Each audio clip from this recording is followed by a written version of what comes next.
and welcome back to the Beer Ladies podcast.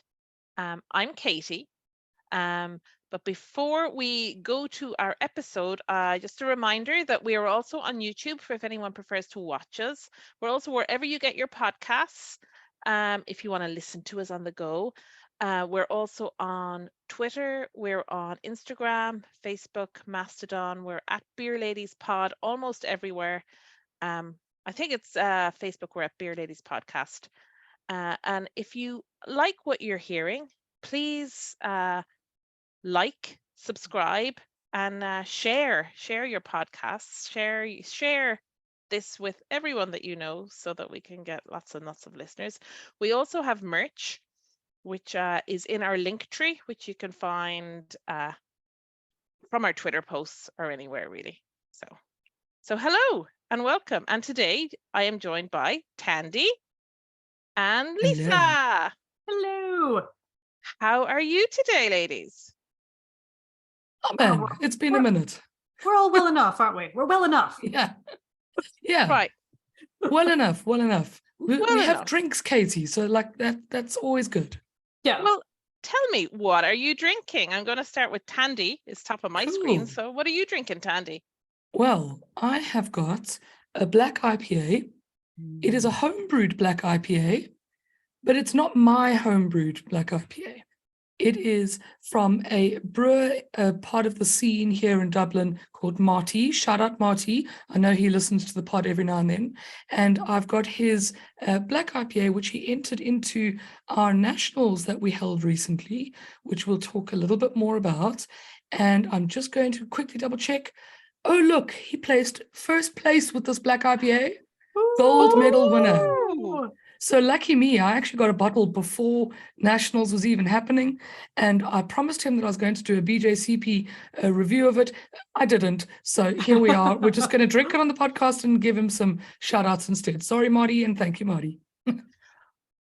Amazing. And Lisa, what are you drinking?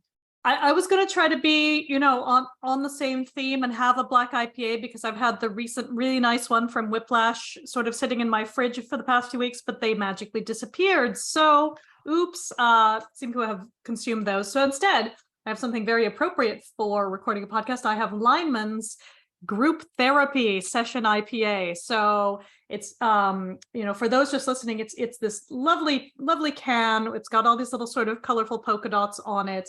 And the beer itself, it's sort of lovely and fresh. It's definitely on the hazier side, but very perky. We'll call it that. I'm enjoying it though, and this is a good, good, not overwhelming thing, and just kind of nice for the spring weather we're having. So yes, the weather. Group therapy. Yes, the weather has been lovely. I am on a third barrel. It's called Outside the Lines. It's a West Coast IPA. The can is kind of nice. It's got a nice big hop on it, and then it's kind of, I don't know, it's got like Miami Vice vibes, or I was going to say it's a bit like a 90s neon with silhouettes of palm trees and sunsets. It's quite retro. Yeah. There you go. West Coast IPA. Nice. Are we seeing more West Coast IPAs again?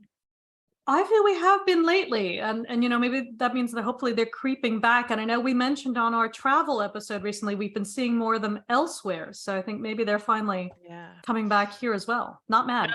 And I've been seeing hazy West Coast IPAs, and I'm like, oh come on, what is that? Like no, not a thing. That is not a thing. It's the diametric opposite of what a West Coast IPA is. Oh my goodness. But if you put on the can that it's a hazy, marketing babble, honestly. You may as well just be what you want to be and not try and be two things at once to try and capture the zeitgeist of what people want. I mean, honestly, some authenticity needed. I know. Here. So this episode, we're just talking about shite, really. Stuff. Not bad shite. We're just, shooting the breeze and having a discuss. We're going to ask Thandi all about nationals and organizing a homebrew competition, because I haven't spoken to you since you've done this. So I want to know what she did was amazing it like? work. Amazing work. This was so for those who are not in Ireland and who don't follow my religious Twitter rants and things. We held the Homebrew Club, so the National Homebrew Club of Ireland, held the National Homebrew Competition, which is basically getting competition entries from all over the island of Ireland. So it's not just Republic of Ireland, it's Northern Ireland as well.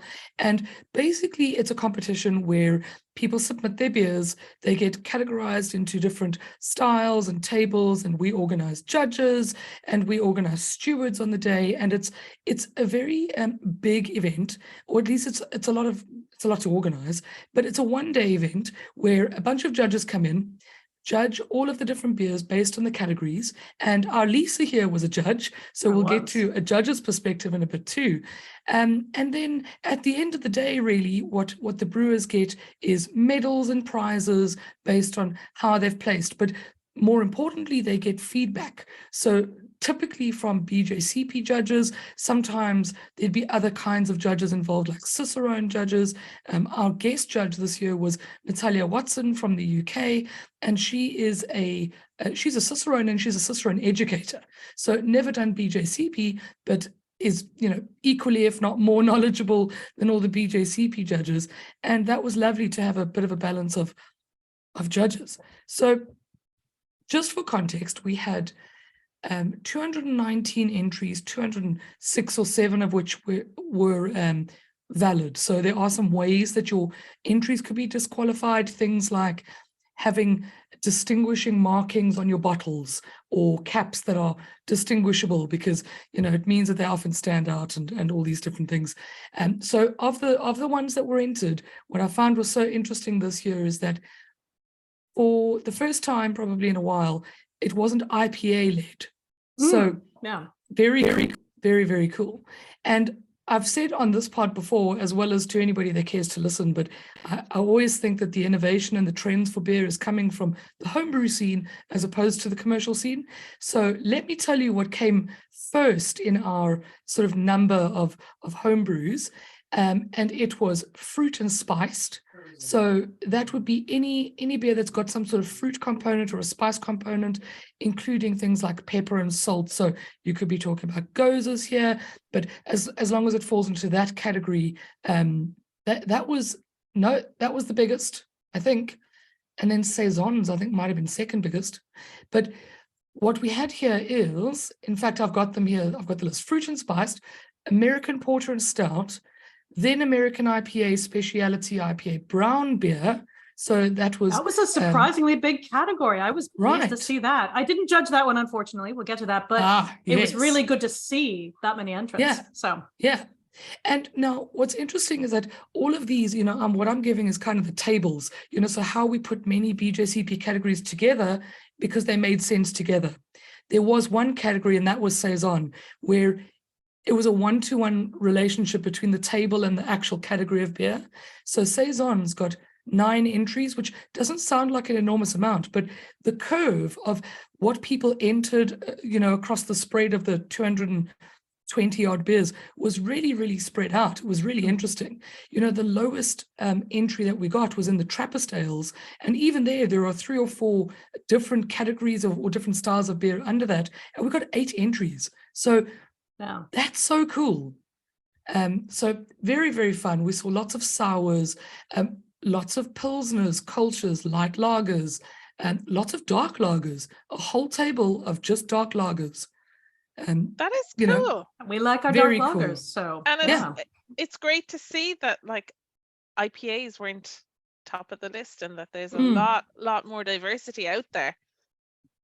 Now, I think we could be a little technical and say if you combined American IPA, specialty IPA, they'd probably still be tops. But even, if you just take the fact that there were a lot more variety of IPAs entered, like this black rye IPA, or like sour IPAs, cold IPAs, there were a bunch of IPAs entered, because as we've discussed on IPAs before, IPA is like a family of beer. It's not even a style anymore, and it's barely a category. It's almost bigger than that now. So it's quite cool how many people entered beers, and from all over the country. We had, some people entering from their clubs. So I'm part of a few clubs, but Capital is my main club. They're based in the centre of Dublin, and they almost swept up with a bunch of prizes, but it is kind of the biggest club. So, demographics will be demographics. But there were people from all over the country. There were people from Sligo and from Kerry and from Galway or the west of Ireland. There were people from the Midlands, all over the place, into their beers. And it was a really good day. Lots of organization, but a really good day. And I was looking through some of the things. Some of them were like doing courses in brewing and entered kind of as part of their course and things like that. I don't know if they were hobby courses or professional courses, but it doesn't matter. But I think that's really amazing, because what a thing to do. You just go, you know what, I'm going to take up brewing. Yeah. Someone's going to teach me, and then I'm going to submit it and get all this wonderful feedback. Yeah. Absolutely. Yeah, exactly. So there are people that go for hobby courses, and then decide, Marty, this brewer here of this beer, had been on a hobby course by one of our other members, Des. He runs hobby courses in 2 different locations in Dublin. Hit me up if you want some details. I think I know a bit about it, or I can point you to him. But Marty started in a hobby course, and it was one of those things where people, through especially lockdown, brewers either got really much more serious about their brewing because there was a lot more time and space and potentially a bit of money to go into the hobby, or people were starting a new hobby because they wanted something more to do. Some people sort of gave up the hobby. It was too much for the mental space, and that's fair enough. But what was really cool was that Nationals just marked the hopefully the end of kind of pandemic nonsense, because it was the last one that was held was 2019. And Lisa, did you judge in that one? I don't know if you did. You weren't I living didn't here for yet. that one, no, but I remember I was on the list because I might have been in town, and I was then meant to do the one that was early 2020 that was going to be right. That was meant to be up at like the old, or the Porterhouse production facility, and then that didn't happen, of course. Yeah, so, that of course didn't happen.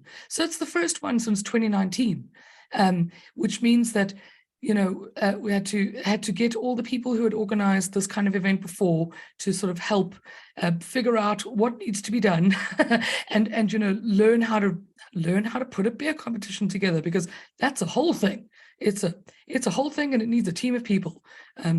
There's quite a lot to it. absolutely. So you're telling me people just don't rock up on the day with their bottles? No. Oh, I wish. Oh. No. So yeah, just the storage of the bottles, that's huge. Yeah. Yeah. So some of the big things are when you do one of these competitions, you can't just rock up with your bottles and submit them and get them judged. You actually give them to drop-off points, which are normally the club reps. So there's homebrew clubs around the country. They store them for a little bit, and then they go into like a warehouse. And one of the events that happens before the actual day of Nationals is a sorting day. And Katie, you might actually think that this is quite cool, but we go into a big old warehouse, and we look at all these bottles, and we check that they've been entered correctly, so they've got all their correct labels and markings and all the things. And then what we need to do is we need to effectively anonymize them and sort them and categorize them into the tables and using entry numbers. So what we don't want is for judges at tables to be seeing who the brewer is, which club they're from. There's all sorts of biases, and just you don't want to have any distinguishing information, which is why it's quite important to anonymize. So there's a whole system that the BJCP itself as an organization sort of gives people to run competitions, and a whole piece of software, which is pretty nifty. But you take these sort of tags off, you cross-reference, the entry number with another number to anonymize it. You peel off a sticker and you stick that on, and then they're basically split. So everybody enters 2 bottles.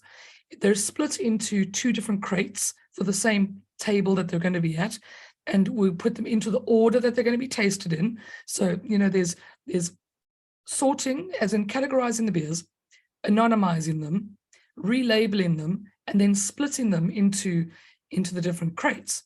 the one crate is for your first round of judging, which is your judges. So Lisa judge. What did you judge? Pale lagers. I had the light lagers. Very interesting. Yeah, the light lagers. Yeah.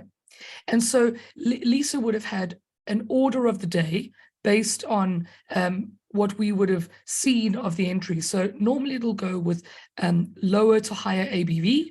That's the way it normally is done. But in categories that are not just a straight low to high ABV, it might go with lighter to slightly heavier flavors. There's a bit of an art form in getting that running order right.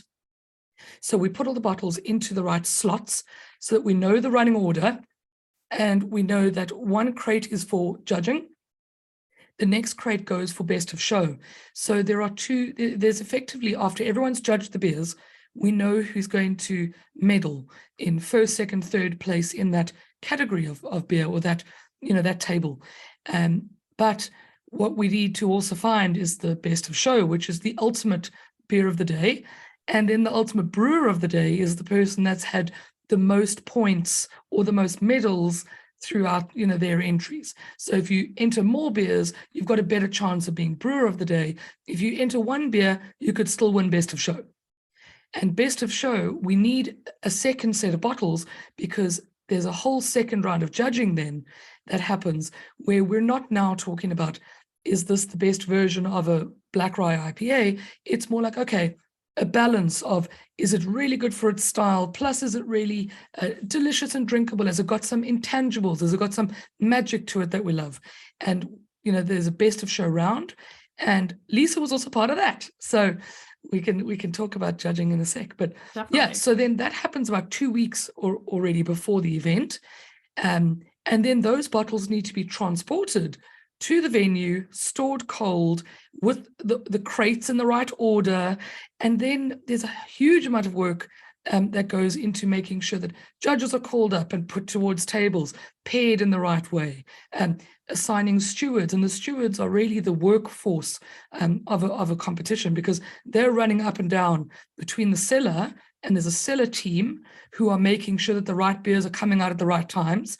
And that people aren't getting mixed up. And it's a hugely unsung hero job, by the way. Oh my God, they did an amazing job. Yeah. Shout outs to everyone involved in that. So good. So good. Yeah. And then the stewards are running it up and down.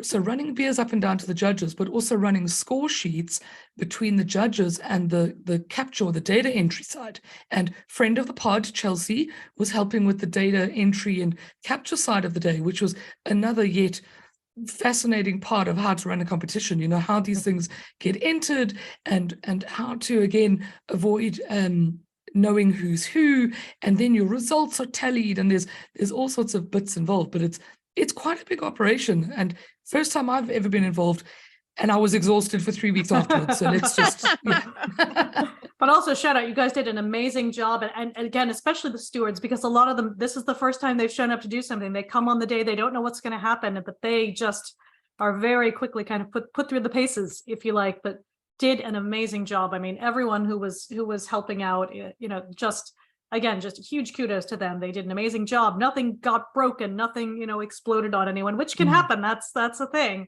But everyone was just so, ready to do their part. It's really very impressive, especially for this number. Like, that's a lot of entries. It's a lot to manage. So it's a lot of entries. And from what I hear, it's not the most that the National Homebrew Club has had, but it is impressive considering it's post-lockdown. Yeah. And we weren't really sure whether people were going to enter beers that have been now in a shed for 3 years. It's barrel aged. Yeah. Yes, exactly. The Brett is completely intentional, or whether people were going to brew for it. So there's also, there's balances of how far in advance to announce these kinds of things, and getting a comms team involved. And it was quite a big thing. It was almost a second job for a while. But it was fun. Excellent. And Lisa, was that your first judging since the pandemic, really? It was, yeah. And not just since the pandemic, but probably apart from some things I did for one of our local breweries, where I would go in and judge things, because they would do sort of regular kind of pro-am things where people who were part of the co-op at our local brewery could brew things.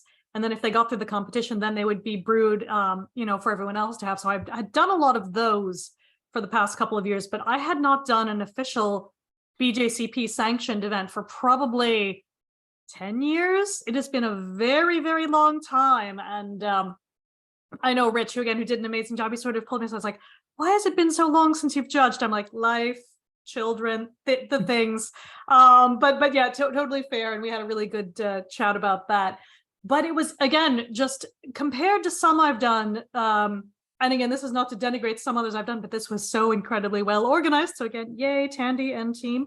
But it was so interesting to, first of all, be doing almost kind of, I would say almost a softball category coming back, because with these lagers, they're either going to be good or not. I mean, that's broadly generalizing, but I kind of at least was coming in thinking, well, either they're going to be great or you're going to know immediately what's gone wrong with them, because you've got nowhere to hide with that kind of category. A lot of these others, again, I would have loved to be doing the brown ales and the milds as well, but there's more subtlety there. There's a lot more you could kind of be like, oh, well, maybe they meant to do this, or this is still within, some kind of broader, sort of category descriptions. But, you've got your descriptions there in front of you. You can always be like, oh, well, is this still okay? Or, can always refer back. And, but, when you're actually judging, you're really just going through the whole sort of BJCP thing. You're looking at it, you're smelling it, you're tasting it, you're talking about the mouthfeel. But then, like you said, Thandi, really the point is to give people constructive feedback, where if something has gone wrong, or also, which is, I think, a thing you get quite a lot, if something is fantastic, but it's in the wrong category, then you want to say, wow, this was great, but you should have put it in XYZ category instead. And I've seen that, I would say, in judging other competitions too. I've come across that almost more often than coming across something where you're like, oh, this is terrible. You need to start from scratch. More often it's something like, you want to tweak this, or you want to check your yeast or your temperature, these kind of things. Or you're like, wow, this is great, but it should have been in this instead. So I didn't have as many of those this time, but it was really interesting to see what was there. And then I'd never judged a best in show before, so that was very interesting. And what was, I thought, sort of unique was, this is the first, like the best in show was, I don't think I've ever had that many women on a panel at any competition that I've ever been at. It's usually been me and one other person. So it was just lovely to have other women. And so we were very decisive about making some of those final decisions for best of show, where we were really like kind of speeding through some of those. And I don't know, Thandi, if you want to, part of it though is because you guys laid them out so well. So it was easy to kind of make some of those tough cuts. But it's a weird thing. So best of show, what it does was, we had 21 tables, which represent the categories that all the different beer styles were put into, right? So in best of show, each of the judges, and in our case there were 5, and 3 were women of the 5, which was just amazing, marvelous. But you've got to go through those 21 beers, and almost the first round of getting through them is to kind of have a really quick smell taste, and to make a very quick kind of note, like a yes, no, maybe, just a bit of a, is this one where you want to come back to? Not so much, or maybe. But what's tricky about that is that it can often feel rushed. Now, I know this one was quite rushed because we had 21 beers, and you kind of need to rush it, because beers can be IPAs, they might have volatile sort of aroma compounds. So in a way, you want to be able to get to them within a decent amount of time. And you can't start with them, because a lot of your beers are also going to be lagers, or, they're going to have ones that are very much more muted. So it's quite a tricky thing to get the pace of that one right. But, the first part of Best of Show is just eliminating at least half of them. These are all good beers. They're all going to medal. So just eliminate as many as you can, from the get-go, and then start debating, the ones that everyone wants to go again and taste again and keep. And so we laid them all out in 21 glasses, like tasting glasses in a row, and went through sort of left to right, top to bottom. These poor best of show judges had to just drink 21 sips in about 5 minutes. It was a little more than that. It was a little more than that. But again, your point is valid, because best of show is not, is this a great representation of the style? Like, that's all been done. This is really about, do I want to keep drinking more of this versus another one? Does this stand out versus, and again, I think sometimes, you know, you will go to competitions where it's like, oh, the most, you know, extra, and I'm air quoting, thing will get to be number one because it does stand out. But I think we didn't have that here. This was much more about the discussion and the why, and and again, I think the other thing too was the standard of those that made it to that best of show was really high. Like, there was nothing, because again, I've been to some competitions and sometimes it's just the size. You know, it's some of them you're just like, it's a little homebrewy, and of course it is because it's a homebrew competition. But that's kind of what sets something apart when you get to that kind of final stage where you're like, I would pay money for this. It would be, you know, I would expect to find this on tap somewhere and be excited to find it. It's really about that versus, oh, this is nice. Like, they've all gotten that far. They're all going to be, oh, this is nice. It's what's taking it to the next level. And sometimes that can be subtle too, like you're saying, especially if it is a lager or something kind of more low key than, you know, something stronger. But you know, so it's just that's then you get into those fun discussions, and that was actually really, I think, just a really fun chat. But I feel like we got to that consensus really quickly, which I think was important, because I've been in situations where it is like one person just will not agree. You're like, oh, and again, it's still subjective at that point, but it was nice that everyone was sort of like, at least directionally, we were all clear on what we wanted to eliminate, and then we could get to those couple that we really wanted to talk about. But that was great. Yeah. And is it a unanimous? Is it a unanimous decision usually, or is it like, it's just like, if you have 5, it's 3, you vote and whoever wins the vote? 3 ideally, out of 2. Ideally it should be unanimous, but you know, if you're getting to a stalemate, it's going to have to come to a vote. Yeah. Luckily, it didn't need it this year, so. No, everyone was very, you know, I think everyone was very candid about what they liked, didn't like, you know, et cetera, but it never, you know, people could agree at the end, like, oh, no, that makes sense. Or it was all coming from a place of, again, kind of wanting to make sure that the best things got the spotlight. So it was all just very positive all around. And again, sometimes these things are not, like, sometimes it can be a little catty, or depending on the group you've got with you. But none of that happened. It was all very, very positive, and just really good to see the level of, I think, what's a good word? Not just like level of talent sounds too sort of, you know, it's more to like, people are working really hard to make this work. So I think it's, there's just some people out there who've got some good instincts, and they're doing a good job. And I do know that this kind of competition can be a springboard for people to say, maybe I do want to go professional at some point, or maybe this is my side gig, or, you know, whatever that looks like. But I think there's definitely people who could certainly, you know, again, air quoting, you know, go pro if that's what they want to do. But you know what was actually lovely this year is that a couple of people wanted to be involved from the commercial brewery side.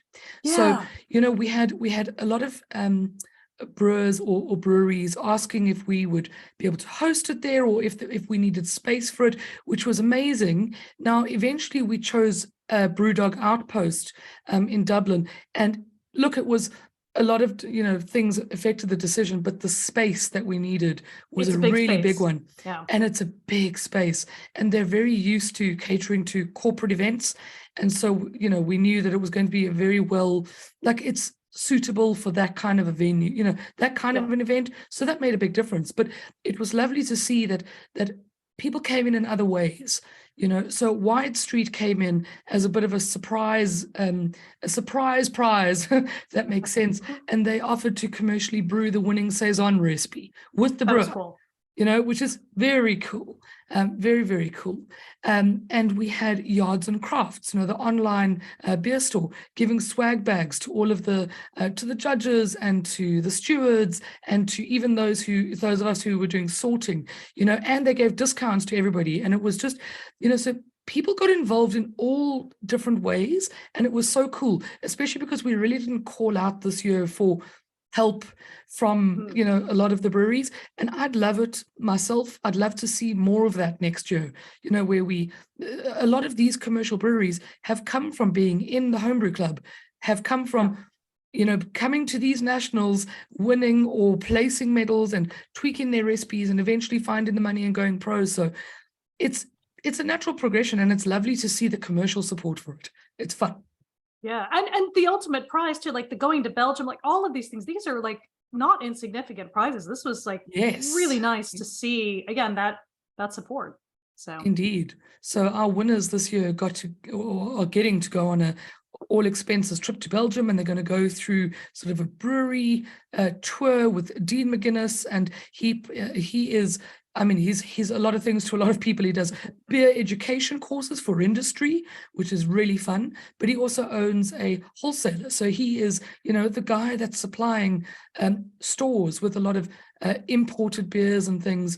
And he did our storage for us, and he did the prizes, which is insane. I mean, where on earth do you win an expenses paid trip to Belgium for brewing an amazing beer? Ireland, that's where. Exactly. Woo! Yay. Exactly. So it's very cool. And then just to mention, because the three top beers, so the best of shows, the first prize was an old ale. So it's quite an interesting thing to have an old ale winning. Second was a historical beer, and if I remember correctly, it was a porter, and it might have been a Ron Patterson or something inspired porter. Yes. Yeah. And the third was a lambic. So quite different again, but not an IPA in sight, which I'm just not so secretly happy about. And yeah, I think it shows the diversity and the breadth of the homebrew experience. It's great. Yeah. And I suppose all three of us are drinking IPAs at the moment. And here we're going, Funny, not an right? IPA in sight. It's not that we don't like IPAs. It's just we're bored of IPAs. We just like to see other bit things. of variety all over the place, A good just IPA nice to see has other a things. place Oh, at totally. a time. Definitely. So that's all behind you, Thandi. Can you start to breathe again? Slowly. And Lisa? Slowly start to breathe I just again. had to turn up and drink beer. Like it was easy for me. I mean, although the number of times I wrote like chill haze, like again and again, but but it was good. It was all useful feedback, I think, to give to people. And you try not to repeat yourself, although you do to a certain extent. But again, it's useful feedback. It gives people something to know what to come back with next time. So it's all good. The feedback is genuinely the most valuable bit. If you're a brewer and if you don't want to get feedback from the BJCP judges, then you're missing a trick, because the most valuable bit of the feedback is the how to improve it section. Yeah, and especially because some of these things might be very subtle, like it might be just on the cusp of being fantastic, and just tiny tweaks, whether it's, checking something about your malt or something about your yeast, or very often temperature, like very small things, hopefully can give people that little nudge to get to the next level. Yeah. Excellent. Now I missed out on judging this year, obviously, because I was part of the organizing committee, which actually doesn't preclude me, but we just felt it was going to be too much. You had a lot to do, and then you had to read off all the winners. Like that was, oh my goodness, you were there with the mic for. Oh God, I butchered all the names. Oh, I mean, you were really. Katie, you'll laugh your head off, but I literally, and I'd practiced most of these names beforehand because I could see it coming, and then I still butchered everyone's names, and even people that I know, and even names that are phonetically easy to say. Nope. Was there like a Quailin or something like that in there with lots of GHs and L's? No, okay. No, I would love to say it was something difficult like that, but it wasn't. No. I just, I think when you're standing up in front of 100 or so people, it's and reading names that are just not, what? No excuses. Oh, you did great. You did great. It was wonderful. No, it was a good day. Yeah, tired for 3 weeks afterwards, but it was good. Now, however, I am going to go and make up my judging points since I didn't get to judge this time, and I'm hoping to go to the London Amateur Brewers competition that's happening in May. So shout out to anybody listening that might be judging there. I will very likely be joining you. My name is down. And then there is a Welsh Nationals in September that I put my name down for as well. Ooh. So hopefully I'll get called up to judge those ones, and I'll be a happy camper. I need to put my name back in more often, especially since I'm going back and forth more often for work. So that's, I get the emails and then I forget I get the emails because life interferes. But that indeed is really good. What else are we looking forward to this summer?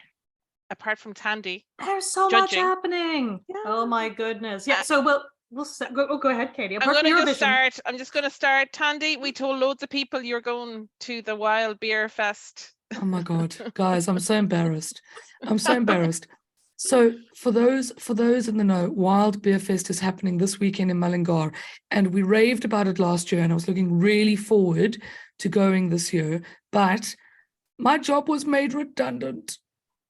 And it sucks. And so I'm just going to be financially a bit more conservative for the next little while than what I would normally be. So no spending on credit cards for no good reason here.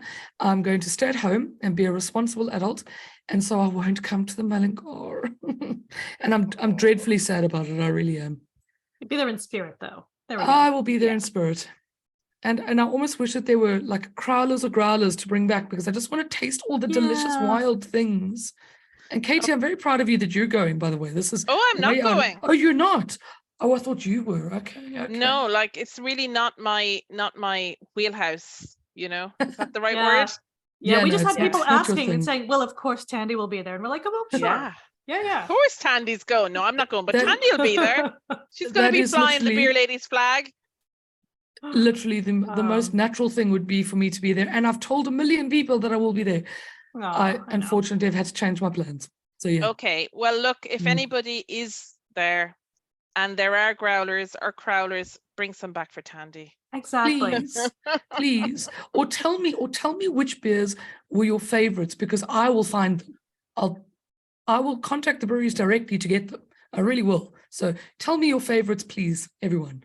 Exactly. Because I'm sure at least a few will be making their way somewhere here, whether it's like, Brickyard or the soon to be, and maybe this is a good segue, new Underdog when they move, or some of the other places. Indeed. Definitely. And then the weekend after that, is it Happy Days? Happy Days. Yeah. Rascals. Yeah. So I think most of us are going on the Saturday. It seems like Saturday is going to be the big day. So I'm very much looking forward to that. And they're going to have some really good food trucks. And again, even though they already have their lovely pizza, I'm just like, I'm stoked about the food trucks and just turning, seeing who's going to turn up. It's going to be a lot of fun. I'm so looking forward to it.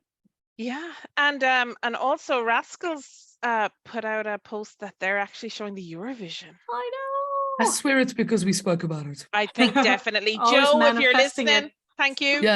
Yeah, Joe, if you're listening, I will take this as confirmation. So Eurovision party. Now the thing is, I'm already having a Eurovision party, but next year, have it again next year, and I'll plan it to go to Rascals. Yeah, absolutely. Yeah. Here. Yeah, it's hard to take. It's hard to take the children to a Eurovision party at a place. It's a tricky thing. Yeah, kind of is, especially because it runs quite late. Exactly. Yeah. Yeah. But And I've done so much feckin' work in that garden, right? I'm having the party. The last weekend was gorgeous. Was it before Easter was gorgeous as well? And I was just like out there digging holes, sweating. Blood, sweat, and tears have gone into that garden. So I swear it better not rain. No. Oh my God. On the 13th of May. No. We gotta believe. Yeah. So what other festivals have been announced that we are looking forward to, or events? Let's see. Well, festivals, Hagstravaganza, I've already got my tickets. So I've not got my train tickets yet, but I will do that in due course. Because I do think like it was such a good event last year, and especially with the trains and being able to go back. And I think we were on very happy trains in both directions. Because it coincided the weekend with the FLA. Oh, if yes, you don't know if you're from outside of Ireland and you're like, what the hell is the FLA? It is spelled FLEADH. And it would be like a traditional music festival in Mullingar. And some of the more famous people that were there was like Niall Horan and Lewis Capaldi this year, singing away in bars and playing their guitars. And, it's just happy people making music, singing songs. Definitely. And our train went via Mullingar. Yes. And my go train. Yeah, it was a lot of fun. And the train back again was very merry. very And merry. also the So, weather was so good. it was, yes, it was Like, if it was gorgeous. piss and rain, I don't think we would have enjoyed it as much. Guys, I swear you're You know? jinxing it now. No, you're not jinxing it. Okay, No, it's all going to right. be, the sun is going to shine. It'll be the same. Bring all the sunscreen, because I was glad we brought a lot of extra sunscreen, and I had like Mm. hat. I was ready. So, although that's that's the funny thing with it having been lovely weather for the past couple of days is because my children can't cope with the sun. They've been angry that it's been lovely and sunny, and there you go. So No They- thanks. I've been sitting outside for a lot of this week, just enjoying the fact that it's not raining and the sun is warm. It's not just there, it's No. warm. yeah, you can Yeah. feel it on your Lovely. back. It's really been nice. Not too warm, just right. It's been Yes. really pleasant. Yeah. Yes, it has been. It has been really wonderful. When is White Hag again? Is it August? August, yeah. So I there's thought so. time. There's time, yeah. Yeah, But there is obviously, time. Happy Days first. I know there's not going to be a Fidelity this year, but they've got basically now 2 bars to be running. So I think there's plenty to be getting on with there. And they have been doing some really fantastic, and they obviously in this case, obviously, is Whiplash. So people outside of Ireland are like, what are they talking about? But no, they're doing some really interesting collaborations and then putting those on tap at Fidelity and a little bit at the Big Romance as well. But they had track in, and I know Katie and I had some track the other night at the Underdog as well. So it's been really interesting to see who they're getting in from all over too. There's been a couple of interesting, these UK breweries like Track and Left Handed Giant, but they're getting folks in from all over to do collaborations, and even local, because they've done a collab with Meskin that I'm really looking forward to trying, because I'm like, I feel like they fly under the radar a little bit. They make such good beer. Mm. So I think that'll be interesting to see how they work with, like, and this sounds like I'm being mean, but I'm not, but a young person hipster brewery, because they do such different things, but in good ways. So I feel like Meskin are quite purists when it comes to it's Belgian yeah, beer. it's Belgian. Yeah, and You it's know? lovely. Yeah. Mm. What do you think, Thandi? I think it would be cool to see Meskin collaborating with other breweries. Yeah. And Yeah. so if Whiplash is just the start, I think that sounds awesome. Yeah, I would love to see others, absolutely. But yeah, hopefully this is just a dipping a toe in. Yeah. Yeah, could be fun. I think I will miss Fidelity this year, though, as in the festival, It was because last fun, year it was yeah. such a riot. It was just so, I mean, it was crazy because it was, the first really big beer festival Yeah. since COVID again, and it was like nuts. I think everyone just got their pent up energy out during Yes. that day. And it was so hot. So hot. So hot. Not their fault. Who No. knew? No. Who knew? Well, global warming, obviously, lots of people knew, but who knew what was going to be that night? But it was so fun. Yes. So in a way, I'm was. going to miss that size of a festival, and I'm desperately sad to not be going to Mullingar, because the Wild Beer Festival, I said last year that I wanted to see if I could get to more of the smaller niche ones. Yeah. And that is the very perfect small niche festival. I really loved it. So I'm sad, but we'll get through this, guys. Definitely. And obviously, yeah. Branwell is over. So last season, we had Franciscan Well on talking about their Easter Fest, which actually fell on Easter this year. Last year it didn't because of COVID and the restrictions and everything. I didn't manage to get down, but it sounds like Do you know great what? fun was had by everyone. I always feel like I hear about that one like 2 or 3 weeks too late. Yeah, same. Yeah. Okay, so it's not just me. I always feel like I want to make an effort to go down to Cork for it, but I never hear about it. I don't think it's advertised a lot, unless I'm just not in that social network circle. I was talking I was talking this weekend to John. You can go back and listen to our episode with John the Beer Nut, where he said, oh, well, it's always on that weekend, except when it's not. And I was like, yes, this is that's yes. So that's exactly the way it feels like. I seem to never, I'm not in the people who know of that one.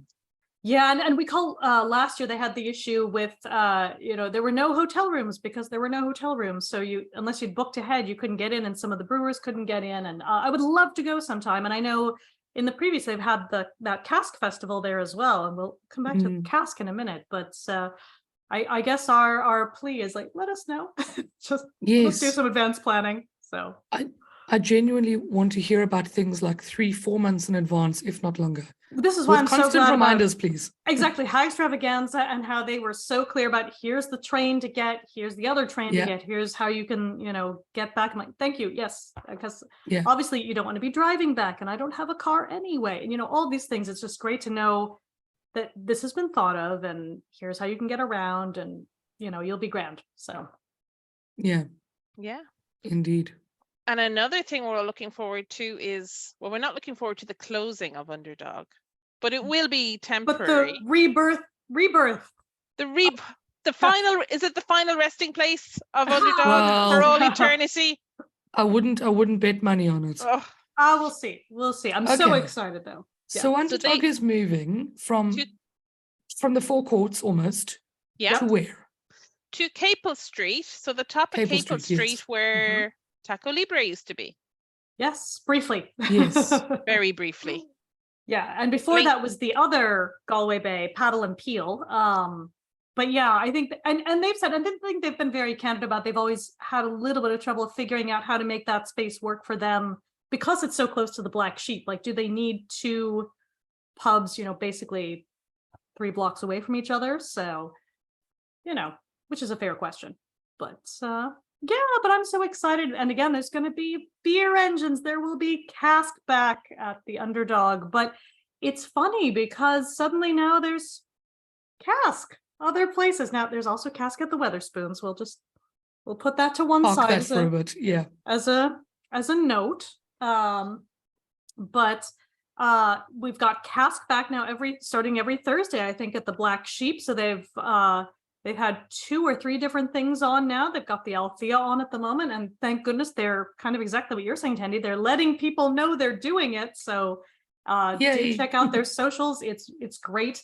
I've not been down for the Althea yet, but I did go down for the first one. And again, it's very easy for me. It's a short walk, so I'm excited about Underdog being closer to my house because purely selfish reasons. But I mean, Katie, we need to do a cask report because we went to the former Sweetman's, the now J.R. Mahon's. J.R. Mahon's, that's it. Yes. Yeah. And I have to say, they have done a beautiful job with the interior. It is gorgeous. It's really gorgeous nice. Inside. Yeah. Yeah. Yeah, it's a lot. Beautifully done. A lot lighter. They've taken out some doors, I think, and I feel like they've created some other. Reminded me of Hogwarts. Like it felt like. Yeah, it felt huge. Like the place where you could get lost in the stairways. Yeah, you still can. You still can. Although I think now a little bit more intentionally, like there's some little snug areas that, frankly, I don't know whether they were there before or not. Some of them, like it's hard to tell, like what was there before. And I didn't see the old brewing equipment anywhere, and I feel like it was more visible before. Now, obviously, they're clearly not brewing there. Their house beers are all being brewed in Smithfield, is my understanding. And we'll get on to that in a minute, but they've done a gorgeous job with the restoration. There's lots of little spaces you can kind of, find a spot for you and your friends. They still had the TVs on because the horse racing was on when we were there. But I do think we want to give people a heads up too. It is not inexpensive. So just a note.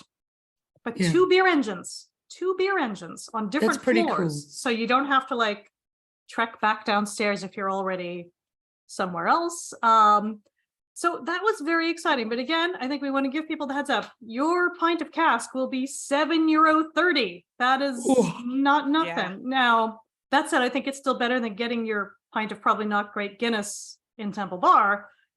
But, you want to know what you're getting into. And again, the cask was really good. It's well kept, but just heads up. So speaking of pubs that are fun, I for the first time went to Brickyard over the weekend. Oh, finally. Finally went to Brickyard. Had been kind of half threatening for many years now to go to Brickyard because it's outside of town, which actually suits me because I don't live in town. So every time I have to go into Dublin town, I sort of be like, oh God, why don't I just live closer? But it's expensive, so I live way outside. So anyway, this Brickyard is in Dundrum, which is about halfway between me and town, which is fabulous, and it is genuinely a breath of fresh air in terms of pubs because it is light and airy, but still cozy. It's got an amazing beer menu and selection, and the food is stellar. So, Lisa, I know you've been writing on your blog now, but all of your pub reviews, and they've been so fun.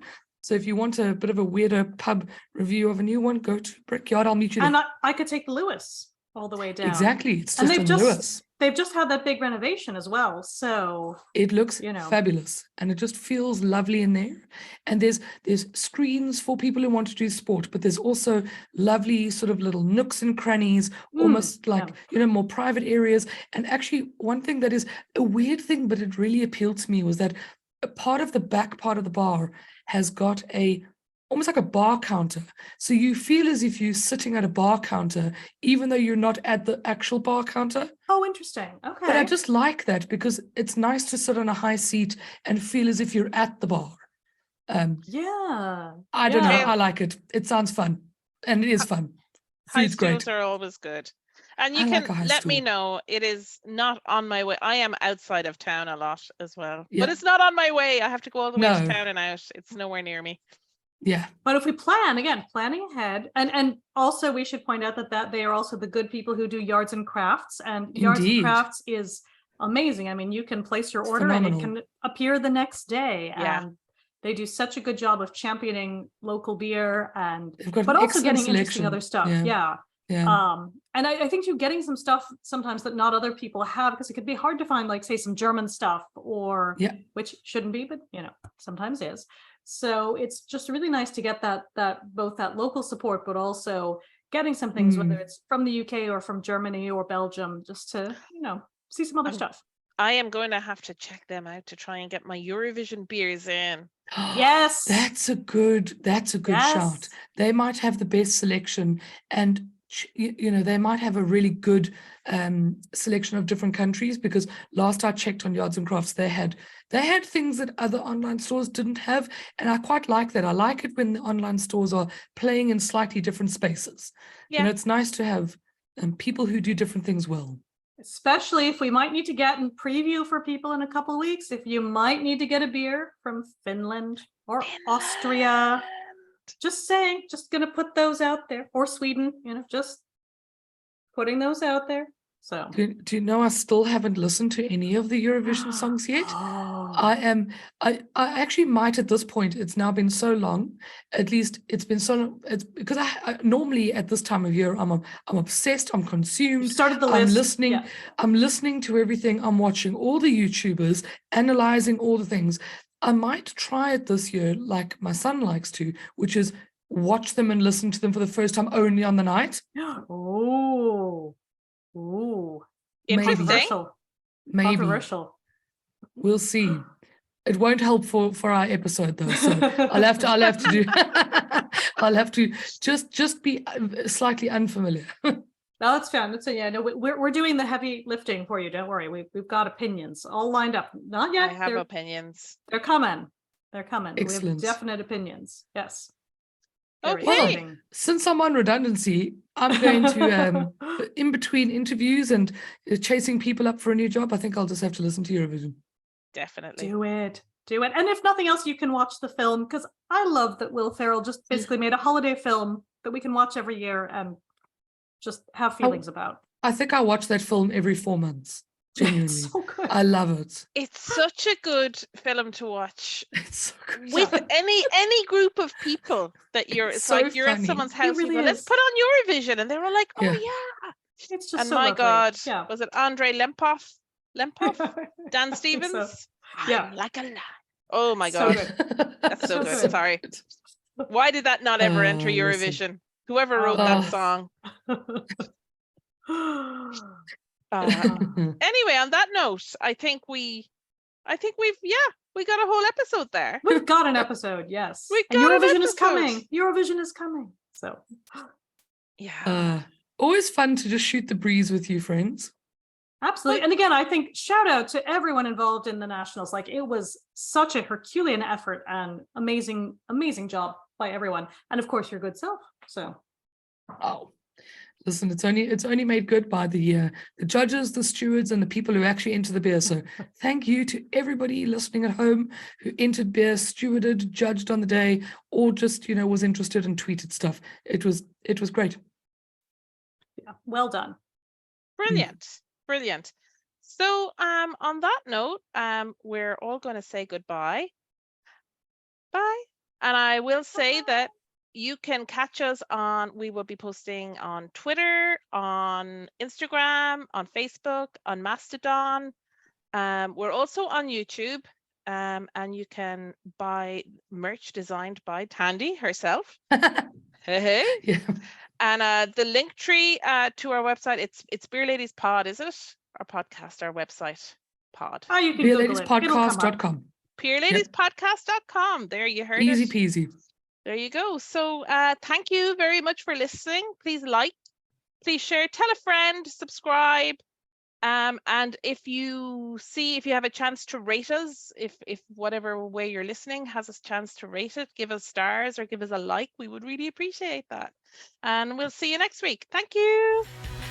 Bye, friends. Bye.